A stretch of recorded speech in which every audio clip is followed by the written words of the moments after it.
Ya saudara, berbagai lomba unik digelar warga untuk memeriahkan hari ulang tahun kemerdekaan Republik Indonesia. Salah satunya lomba masak dengan mengenakan daster bagi sejumlah pria di salah satu kantor instansi pemerintahan. Repot dan tidak luas, kesan inilah yang terlihat saat sejumlah pria atau kaum bapak-bapak ikut lomba masak dengan mengenakan daster, lengkap dengan riasan minor di wajah mereka.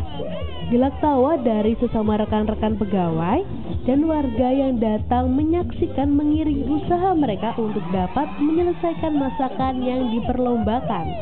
Bukan tanpa alasan, lomba memasak dengan mengenakan kostum ibu-ibu ini digelar, tujuannya agar kaum pria bisa merasakan bagaimana repotnya pekerjaan ibu rumah tangga. Jangan, kita sekali-sekali dong pakai ibu-ibu, sekali-sekali kita rasakan kerja ibu-ibu. Kemudian kalau laki-laki pakai ibu pasti ketawa semua. Ya, besar saya. Selain lomba memasak, panitia juga menggelar lomba balap bagia.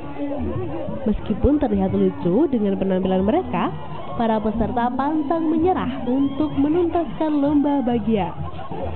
Jatuh bangun dan lecet tak membuat mereka kemudian mundur.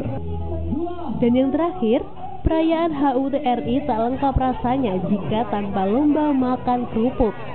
Layaknya anak-anak, orang dewasa ini mengikuti lomba makan kerupuk dengan semangat. Meski tak ada hadiah yang dijanjikan, semuanya dilakukan demi memeriahkan momen setahun sekali yang selalu memiliki kesan istimewa bagi seluruh masyarakat Indonesia. Rusmin Igo, Kompas TV, Bone, Sulawesi Selatan.